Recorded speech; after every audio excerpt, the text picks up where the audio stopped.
During a debating session in class, the teacher had assigned each group to represent a position on the subject. Before the debate started, the teacher suddenly changed the position of each group. Johnson panicked momentarily when the announcement was made.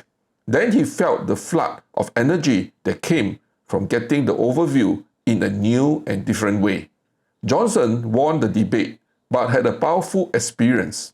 He won the debate because he gave credence to both sides and made a mandorla that is greater than either standpoint. What is a mandorla? Johnson shares about the mandorla in chapter 3 of his book, Owning Your Own Shadow. In chapter 1, he taught about how we create our ego and shadows. Our ego is what we would like to be and how we wish to be seen by the world. Shadow is that part of us we fail to see or know. Chapter 2, he taught about entering the realm of paradox when we abandon romantic love for the act of loving. I have made videos on chapter 1 and 2. See the videos in the link above. You can leave your comments below to share what was interesting to you in this video. In chapter 3, he described the mandorla.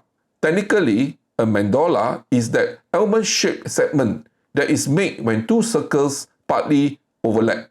These two circles represent the two opposites, shadow and ego, that we are investigating. This almond-shaped segment signifies the place to engage in reconciliation between our shadow and ego. Our life is like a mandorla, where we reconcile two opposite values represented by our ego and shadow. The goal is to see one circle instead of two. Why do we reconcile the two opposites? First, we cannot run away from the existence of these two opposites, shadow and ego. Our social cultural environment divides us over and over again into our ego-shadow oppositions, regardless of where we are.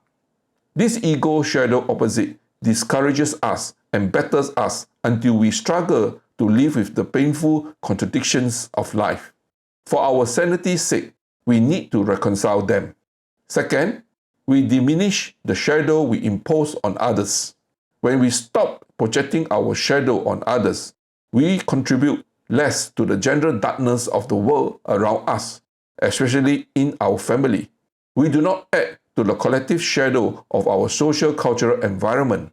The collective shadow will stir civil conflicts in the nation and wars among the nations. This collective shadow explains partly all the fighting that are going on in the world today. Third, we gain a higher vision of beauty and wholeness in our lives. This higher vision helps us appreciate the harmony of life. When we reconcile the shadow and ego, we no longer live with self-indulgent guilt. Self-indulgent guilt is arrogant because we have taken side in an issue and assume that we are right. If we fail to reconcile the opposite, we substitute a paradox with an assumed guilt. Living with an unexamined guilt brings great disharmony within us. Only through reconciliation of shadow and ego, we experience inner healing and harmony. How do we seek reconciliation between our shadow and ego?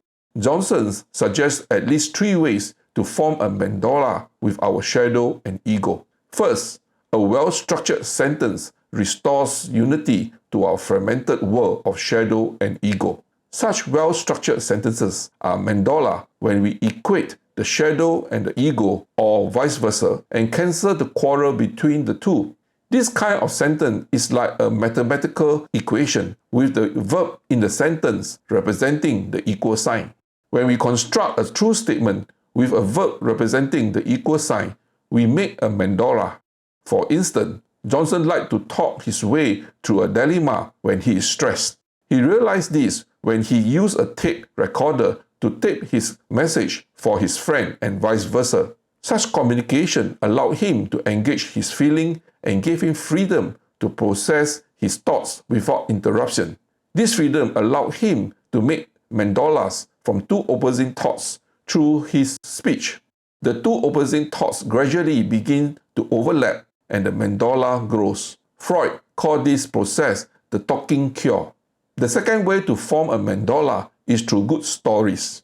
While most stories are about the triumph of good over evil, there are good stories in which good and evil are superseded and the two become one.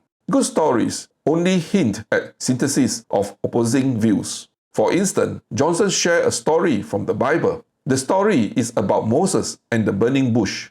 Normally, fire will burn up bushes. In this story, the bush and burning overlapped. The bush was not destroyed and the fire kept burning. This story shows that two orders of reality have been superimposed without destruction. Johnson called this the conflict without resolution experience. Such experience means we recognize that bush and fire are not antagonistic to each other. Bushes and fire coexist in a mandorla. Another way of making a mandorla is through arts, music, and dance. Artists make mandorla with form, color, and visual tension. Similarly, musicians and dancers make mandorla with rhythm, form, and tone. Johnson illustrated that in classical music, certain musical construction is forbidden.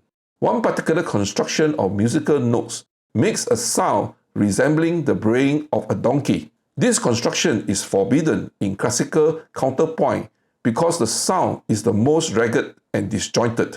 Despite this characteristic, Bach, in his masterpiece, St. Matthew Passion, used this most disjointed sound with a serene vocal line sang by an alto voice. Johnson observed that Bach has combined the most ragged and disjointed sound with the most serene alto voice to make a sublime whole. Such combinations makes a mandorla. Like music, we can make mandorla from the ragged, disjointed elements of our life. In summary, making a mandorla is a private experience but has massive contribution to society.